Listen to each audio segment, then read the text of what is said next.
Welcome into the show. It is Thursday, February 2nd. We are Action Network's Green Dot Daily, the daily betting show here at Action Network. Brendan Glass-Sheen with you. We're here every weekday at noon Eastern, streaming live. We're on YouTube, which is great. You want to go check out our YouTube page, plenty of content there, plus the show that's live at noon every day. But also you can download the Action Network app. It's free. You can watch the show right when you pop it open, log your picks, watch the show simultaneously. It's a good product, and I know I'm biased, but check it out if you haven't done so already. Green Dot Daily is presented by BetMGM. Use the bonus code ACTION when signing up to get up to $1,000. First Bet Insurance, terms and conditions apply. Coming up on the show, we are going to discuss the NBA trade deadline. It's a week from today. Matt Moore has some thoughts, buyers, sellers, also plays for tonight in the association, and a little futures look at the WNBA. Some big signings, some big moves taking place the last couple of weeks. WNBA free agency opened up yesterday, so Matt Moore will weigh in. College Lacrosse starts up this weekend in our own Hutton Jackson. He's very big on the lacrosse circuit. He gets you set for what should be a fun weekend. And yes, they play these games outside in a lot of cases, and they will do so in the cold weather. So Hutton is all over it. College Lac starting up this weekend. But first, we welcome in Anthony Dabbundo. He is a jack of all trades at Action Network. You can find him in the app. He contributes to the show often. We're going to start by talking Super Bowl 57, Eagles and Chiefs. Still a ways away. Still have 10 days till this sucker. But as we know, time moves quickly. The game's going to be here before you know it. But the way we want to set up the game today, Anthony, there's so many angles, of course, to dive in. We're waiting on injuries and everything of the like. But right now, as it sits over at BetMGM, Eagles are still favorites at -1.5. And the total's at 50.5. That total keeps creeping upward. But your angle is you want to discuss the Eagles and how they have fared defensively against elite quarterbacks. What do you got? Well, depending on your definition of elite quarterback, you could make an argument the Eagles have not faced one all season. Now, they have faced 3 quarterbacks that finished in the top 10 in EPA per play this year. That's the fewest of any team in the league. They face the easiest schedule of opposing pass offenses in the league. So yes, you'll see the stat about how the Eagles have an incredible record against teams with winning records, against playoff teams. And yes, they won a lot of games. They're a very good team. I'm not trying to take away from what the Eagles have done. I want to make that clear before Eagles Twitter gets mad at me. I love it. But keep going. But it's important to know that they have faced a very friendly schedule of quarterbacks. And in the last 2 years under the scheme of Jonathan Gannon, the biggest problem for the Eagles has been their passive zones getting diced up by good to elite quarterbacks and processors. So I mentioned the 3 games they had against teams that are top 10 in EPA per play quarterbacks. The 3 games were Jared Goff in week 1, who scored 35 points. They were very successful on early down passing, picked apart a lot of pretty soft zones for the Eagles. Also got the running game going, which is a big part of that. 35 points. The second game was Trevor Lawrence. The Eagles dominated that game. But again, it was played in a driving rainstorm. Neither quarterback was any good. You couldn't really throw the ball down the field. Lawrence fumbled 5 times. So it was a little bit of an outlier because of the conditions that the game was played in. The third game, and probably the most concerning for me, was Christmas Eve against Dallas with Dak Prescott. Prescott, I know people don't like him, but his numbers on a play-to-play basis were up there in the tier with Burrow, Mahomes, Allen on a play-to-play basis. Extremely successful, very precise passer, and that's what they're going to see on Sunday. Dak Prescott did not have a single incompletion against Eagles zone coverage in that game. He also scored 40 points despite an early pick 6 and had a 58% early down success rate, which is 4% better than any quarterback did for the season. So think about how easy it was for Prescott to pick apart this defense. Now, the Eagles pass rush is very good. They could disrupt. They can cause problems for Mahomes. But I think the biggest handicap and angle in this game is whether or not the Eagles defense can fare and hold up against an elite pass offense, which they just haven't seen many of. And you can go back to last season, Eagles facing Derek Carr, Tom Brady, Justin Herbert. One of the biggest complaints against Gannon was that he was too passive. Now, will we see a different approach? They have more talent, certainly. They've improved the secondary. They're the number 1 defense against the pass for a reason. But that's the biggest question mark for me in this game. And if the Mahomes and the Chiefs are scoring, can Jalen Hurts match him?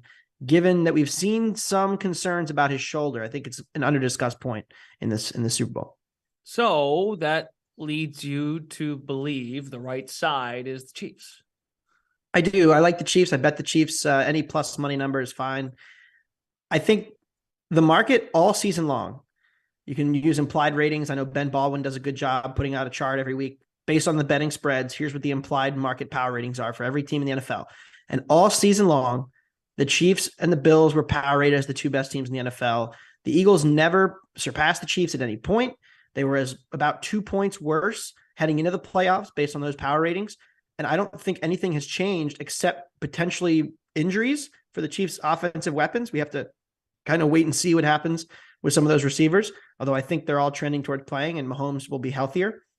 I don't think anything you can make the case that nothing has changed in the last 2-3 weeks that makes me think that the Eagles are all of a sudden a better team. If you thought the Eagles were very good going into the playoffs, they beat up on an overrated Giants team and then played a team without a quarterback for a half, and credit them for the blowout wins. But I don't think you can really meaningfully upgrade the Eagles off of that and downgrade the Chiefs off of 2 wins against good quarterbacks and good teams. So I think the Chiefs were the better team all along. So I'll take them at plus money.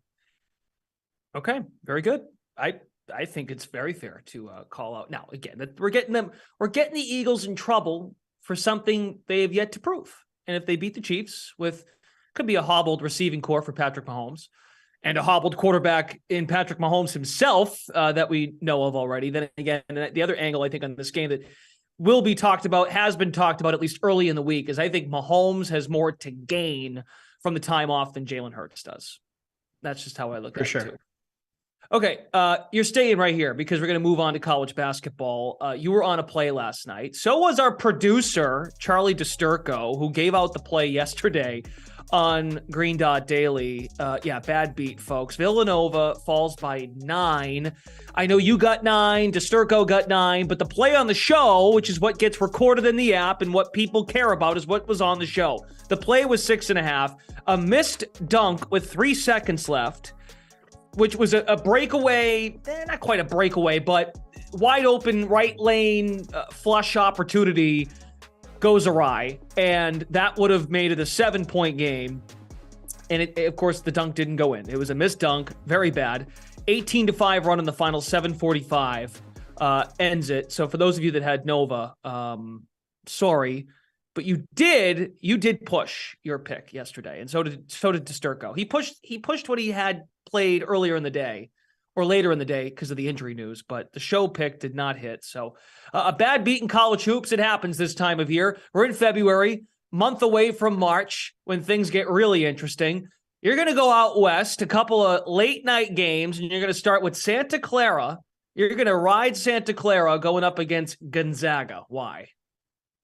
Yeah, so there's 2 games in the West Coast Conference that have caught my eye on Thursday night, and they're both correlated to one another in the sense that Gonzaga and St. Mary's are the 2 best teams in the conference, and about less than 48 hours after these games tip off, they will face off against one another for the first time this season. So they both come in here in a very tricky look-ahead spot, and I'm looking to play against both. I also like the matchup for both. Gonzaga and Santa Clara played at Santa Clara earlier this year. It was pretty much a 1-2 possession game throughout. Yep. And the biggest thing here, Santa Clara loves to go in the post for its offense. And the biggest difference between last year's Gonzaga, which was the number 1 overall seed, and this year's Gonzaga, which just lost to Loyola Marymount at home, is that they're not very good at guarding the post. Chet Holmgren is gone. Drew Timme is very mediocre as a post defender. They're in the first percentile nationally per synergy. So one of the worst post defenses in the nation. And they're also much worse in transition. Santa Clara likes to push pace when they get the opportunity, and they like to go into the post for offense. So I think it's a pretty favorable matchup for the Broncos to stay competitive in this match. Of course, Gonzaga's offense also has advantages, and they will score plenty of points in this game, I'm sure. But again, you're laying a huge number in a flat spot, and the Broncos have been very good to me this year. So hopefully they are once again. I think 14 is a little bit too high. I would play this down to about 12.5. Even though they're off a couple of bad losses, Santa Clara? Yeah, I mean, they did get housed by St. Mary's about 11 days ago. And that was a pretty competitive game for the first half. And then they just came out of the second half with nothing. But again, I think if you're talking from a motivation point of view, you're much more likely to get a flat Gonzaga here looking ahead to Saturday as a big favorite than you are Santa Clara. for Santa Clara, I mean, a chance to play Gonzaga is like what they get up for every single year. Right. And they did get blown out last year twice in this matchup. So, it's a different Santa Clara team now. It's a very different Gonzaga team. The matchup's just better for the Broncos. Okay, fair enough. By the way, Chet Holmgren got NBA All-Star votes. He got 4 votes. So that's how big of an impact his loss is for this team. He's that good. Okay, the other WCC game you're on tonight, San Francisco takes on St. Mary's. Are we taking the dog, double-digit dog? We are. The Dons. San Francisco Dons, one of my favorite teams last year. They've lost a lot of talent. They're not nearly as good. They did split these 2 meetings with St. Mary's last season. These 2 teams played about 2 weeks ago in San Francisco. St. Mary's trucked them. They won by 17 on the road. It was a completely dominant showing. So now you have a chance for revenge here in the other building. And I think we've hit the top of the market on St. Mary's. Look, they play excellent defense. They're incredibly difficult to play against. They're well coached, but they're a snail. They play very slow. It's hard for them to get margin in these kind of games. And Khalil Shabazz had one of the worst games, not just of the season, but of his career in the first meeting. He tends to be a little bit volatile as a player, but on paper, it's a pretty good matchup for him. The one weakness of St. Mary's, their ball screen defense, their pick and roll defense is a little bit vulnerable. And that's what San Francisco does. They weren't able to do anything because Shabazz was so bad in the first meeting, but catching 12.5, I would play this at 12 or better too. Catching St. Mary's in a bad spot with Zags on Saturday. I like the Dons to get a little bit of revenge and keep this game competitive. Okay. And they, not quite must win, but sort of. They're kind of cluttered in the middle of the conference there. San Francisco at 4-5. They're sitting a few games back. Of course, you got St. Mary's and Gonzaga. They're the class of the conference, no question. But to compete and to make an effort to stay above the middle of that conference is certainly a goal of theirs based on where they currently sit. Anthony Dabbundo, talking Super Bowl 57, college basketball. Great attitude on the show today. Be sure to continue to have a great attitude because certain college basketball coaches might come find you and tell you that your attitude stinks. So keep it up. Thank you. And just hope to have credibility too. Credibility. College hoops to the NBA. The NBA trade deadline is a week from today, February 9th. It's an earlier deadline this year with the All-Star break afterwards. And Matt Moore has a handful of buyers. And, there's 3 of the same team in the sellers department. I'm interested to get Matt's thoughts. We bring in Matt Moore now, who is one of the co-hosts of the Buckets podcast. And he also joins us frequently here on Green Dot Daily. Come on, the sellers part is more fun and more interesting because you put Toronto there 3 times. And I would imagine, I can't imagine, what's the angle on having the same team there 3 times? You're just down on the Raptors. No, I'm actually not, and I don't know that necessarily that they're going to be the team that liquidates everything, at least not by the deadline. It may take some at the deadline and then some over the summer. What I will say is that the pieces everyone wants are in Toronto. It's Fred VanVleet, it's OG Anunoby, it's Gary Trent Jr. to a lesser degree, and if the Raptors were to make him available, Pascal Siakam.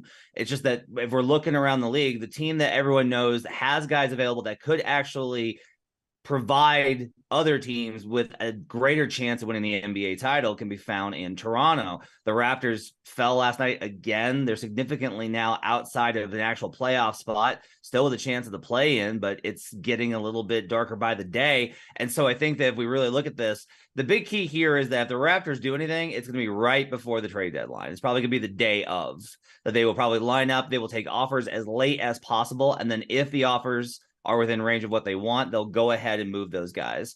If we were capping this, I would put Fred VanVleet at a minus number to get moved. I would put Gary Trent Jr. at a small minus number to get moved. I would put OG Anunoby at a small plus number, maybe plus 125, plus 150 to get moved. And I put Pascal Siakam at a significant plus number to get moved, plus 300 or better. And because reality says that the Raptors understand that this isn't working. There was a report this week, and I've heard the saying that Nick Nurse is under the microscope as far as the front office is concerned. There are big changes coming to Toronto, but teams do have to put in the requisite offers in order to justify Masai Ujiri and Bobby Webster making the moves to actually sell off the pieces that the Raptors have.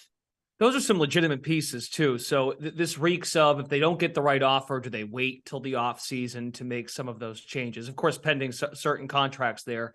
That's That makes sense. But yeah, if they don't end up making the move, they might wait till the offseason on some of those players to just get a better return. But it feels like changes are coming for the Raptors, who are sitting in 12th place in the Eastern Conference.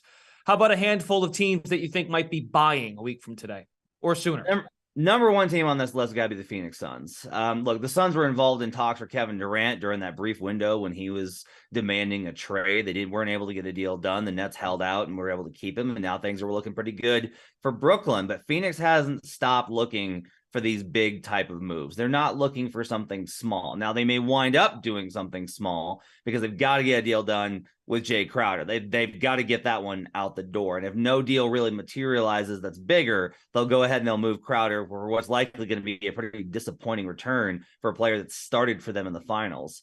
But Phoenix is looking for bigger stuff. They've looked at Fred VanVleet. They've kicked the tires into OG Anunoby. They've talked to New York. There's all these conversations circling about what Phoenix want. And whenever you ask other people around the league about what's Phoenix kind of angling for, it's never about a singular move. It's that they use these conversations about singular moves and then try and branch into broader discussions for bigger picture items. So the Suns seem to be looking to really load up and make a significant move to try and get themselves back into a serious contender status, or at the top, the favorite status in the Western Conference.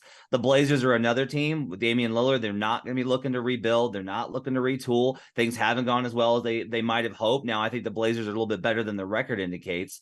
And everyone that I've talked to says that Anthony Simons, Jeremy Grant, along with Damian Lillard, are untouchable. Those guys are not going anywhere. Grant is going to agree to an extension probably this summer. However, everybody else is on the table. Yusuf Nurkic, Josh Hart in particular are two names that are on the market there. They want to try and add another piece, again, a significant one, and Portland's willing to use some draft capital to try and get another piece to get the Blazers back into solid playoff positioning. Finally, you got Dallas. It's pretty obvious what's going on in Dallas. After losing Jalen Brunson, that team's a little bit desperate. And Luka Doncic, the reports that he kind of been indicated his frustrations with where the roster was at.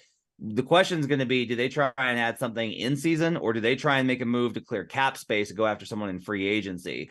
If you're somebody with Dallas futures, whether it's for the Western Conference or for a division regular season bet, that bet's pretty shaky ground right now, because there's a chance that this completely goes sideways. The Mavericks are on pretty thin ice right now as far as their season is concerned, which is why they're so far out there in the market trying to get an upgrade to go next to Luka Doncic.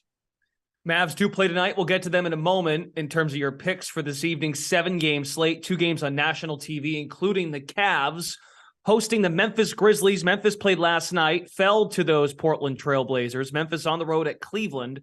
What's your angle here? Yeah, let's take Cavs -6 here. I laid it at 4.5 when it opened. 6 is fine too. Memphis is 1-5 as a road dog. This is a bad spot for them. They're one of the worst road teams in the league, along with Golden State. They simply have a lot of trouble when they're not able to get downhill the way that they are at home. A lot of their wins on the road have come versus teams like the Hornets, where they're just able to outclass these teams. The Cavs are struggling right now. The Grizzlies are not going to outclass them. On the second night of a back-to-back, it's likely that the Grizzlies are going to look to rest some guys. That's going to provide an opportunity for the Cavs to get even more of an advantage. Now, you can go back and say, look, the Warriors, as bad of a road team as they were, sat everyone versus Cleveland and got the win. But getting that twice, I think, is going to be a pretty tough order. And I'm not sure that this Grizzlies bench is honestly as good as the Warriors starting unit can be, or bench unit can be, as starters. This is a Cavaliers bounce back spot after a tough loss to the Heat. So I like the Cavaliers -6 quite a bit here. As you can see below, some money coming in on Cleveland for tonight. And then we'll go to Dallas. They're hosting New Orleans. What do you like here? This one's dicey. The Mavs are terrible as a home favorite this year. But when you get under 5, when they're in these closer games, it gets a little bit better. So I'm going to feel a little bit more comfortable here versus the Pelicans. Honestly, a lot of this is just the Pelicans are going to have to stop the slide for me to believe that they're turning this thing around. They're just basically trying to survive the All-Star break, get Zion Williamson back and regroup. They've fallen apart, honestly, on both ends. Brandon Ingram, I was at that Nuggets game. His shot selection really hurts their offense. They don't get the kind of movement that you want out of those situations. Keep an eye out for Jose Alvarado, who's such an important piece. Banged up his knee and didn't play a lot in the back half of that Nuggets game. I kind of wonder if Alvarado is going to be available for this game. So overall, this is on top of the fact that the Pelicans were stuck in Dallas thanks to that snowstorm that's absolutely just frozen, for lack of a better term, everyone in Dallas. So with all their kind of travel issues and everything else, I'm going to go ahead and say that this is probably a pretty good spot to take Dallas. Incredible what's going on with the Pelicans. They were just in like fourth place the other day, but that proves how open the West is, and no one wants to take control of that conference outside of Denver and Memphis, I guess Sacramento too, and then everyone else between 4 and the Lakers is in the mix to make the play-in or just make the playoffs. So intriguing. Before we get you out of here, I know you do some WNBA coverage during the summer, and big splash. We mentioned it on the show yesterday. Breanna Stewart signs with the New York Liberty, and now it's pretty much the way the odds look. It's going to be Vegas and New York. Those two teams are the significant favorites to win the title. Stewart won 2 championships in Seattle, joins Jonquel Jones, Sabrina Ionescu. Johannes is in that backcourt as well. Benijah Laney. New York was banged up last year, and now they've got some of those supporting cast players with a couple of superstars coming in. What do you make of the move, and what do you make of the WNBA? There's still a lot to unfold, though, in free agency. Yeah, a lot more pieces to fall into place. But honestly, I was betting Liberty from the start once I started hearing that Sue Bird was going to retire and that Stewart was likely to go ahead and head out, and that the Liberty were her team likely of choice. So this has been kind of forecast for a while. Superstar era begins in the super teams in the WNBA. We've had some throughout history, but this looks like a whole other deal. I will say, like, I think the Liberty should be the favorites. Look, Breanna Stewart is a different type of beast when it comes to winning championships. Like, every time that the Storm were fully healthy, they essentially won the title over the last 4 years. Last year, it was really just injuries. They were on kind of the last breath of that era, and they weren't able to get it done. So now Stewart alongside Jonquel Jones, that's ridiculous. Sabrina Ionescu and Johannes, there is so much talent here. Look, the Aces were our bet last year, bet on them early, bet on them consistently. Becky Hammond changed that team, got them shooting more threes. Adding Candace Parker, awesome, but not Candace Parker from 5 years ago. I think the Liberty should be the favorites here. I have money on the Liberty. I'll probably bet more at the number in the market, plus 180. I think the Liberty is the best bet right now in the WNBA to win the title. All right. Yeah, it's a big move, and we'll see what else comes down the wire here as it pertains to WNBA free agency opening up officially yesterday. Matt Moore diving into a bunch. Trade deadline, NBA picks for tonight, and some WNBA futures talk. Thanks for stopping by. Thank you. Okay, college lacrosse returns on Saturday. A lot of games coming up this weekend. A couple of spots that our own Hutton Jackson likes. Utah, Denver, Johns Hopkins, Jacksonville. Yeah, look, it makes sense. A lot of these places that they'll have games this weekend are in warmer climates. You might be thinking they're going to play outdoor lacrosse in February. Well, Jacksonville should work. Denver, that'll be interesting. They have played these games historically in the snow in the non-conference. Hutton, take it away. What do you like? What's up, everybody? Hutton Jackson here to give you my favorite bets for the opening weekend of the college lacrosse season. We're going to start out west with a matchup between Utah and Denver. I expect another close one in Denver as the 2.5-point favorite Pioneers host the Utes. Denver enters the season without 2 of its top scorers in Jack Hanna and Alex Simmons, while Utah is returning its 2022 leaders in scoring, ground balls, and caused turnovers. While Utah has been unable to steal a win outright, both of these past 2 meetings have been tight, with Denver only winning by 1 goal in each of the previous contests. I think this is a great spot to back Utah once again to cover the 2.5-point spread, and even think they have a chance to win outright and spoil Denver coach Bill Tierney's final season opener. Next, we head to Jacksonville, where Johns Hopkins is taking on Jacksonville University, with the Blue Jays entering as 1.5-point underdogs. No game has seen more line movement than this one, with Jacksonville opening at -155 on the money line, and now sitting at -115 with the game essentially a pick'em. So why is that? Ultimately, I think the line movement says way less about these two teams and more about the public's affinity for this historic Hopkins program. When it comes to schools like Hopkins, Maryland, Duke, and Syracuse, there's often going to be line movement in their favor, given bettors' expectations for these lacrosse powerhouses. While this 2023 Johns Hopkins squad should be better than last season, I don't expect them to pull off an upset against this Jacksonville team. The Dolphins have continued to exceed expectations each year, knocking off the then number 2 ranked Duke squad last February and going 14-2 before falling a goal short of what would have been their first NCAA playoff berth. This Hopkins offense will also face Dolphins netminder Luke Milliken, whose 8.27 goals against average last season was the best in the country. While Jacksonville's defense lost some key pieces to graduation, I still expect Milliken to put up similar numbers this season. Overall, I think the 18th-ranked Dolphins should be able to secure a win by some margin, and like betting Jacksonville -1.5, currently at the price of +135. If laying the points makes you a little uneasy, I also like Jacksonville on the money line at the short price of -115. Okay, Hutton, good stuff. Thank you very much. You can find picks from Hutton, Anthony Dabbundo today, Matt Moore as well. Over in the Action Network app, you can follow our show at green.daily to see picks from the show, whether they be for today, in the future, like by future, I mean for the Super Bowl, or future as in like this weekend. So check it out at green.daily. We are presented by BetMGM, folks. Use the bonus code ACTION when signing up to get up to $1,000. First bet insurance, terms and conditions apply. We'll be back at noon Eastern tomorrow to wrap up the week. Of course, if you're into the Pro Bowl, enjoy that tonight. And we will continue to get you ready for Super Bowl 57, which is a week from Sunday, of course, but one more show to go in the week. Thanks to everybody behind the scenes. Our guest today, Brendan Glass-Sheen, signing off. Green Dot Daily returns at noon Eastern tomorrow. Best of luck. You'll have a great rest of your day.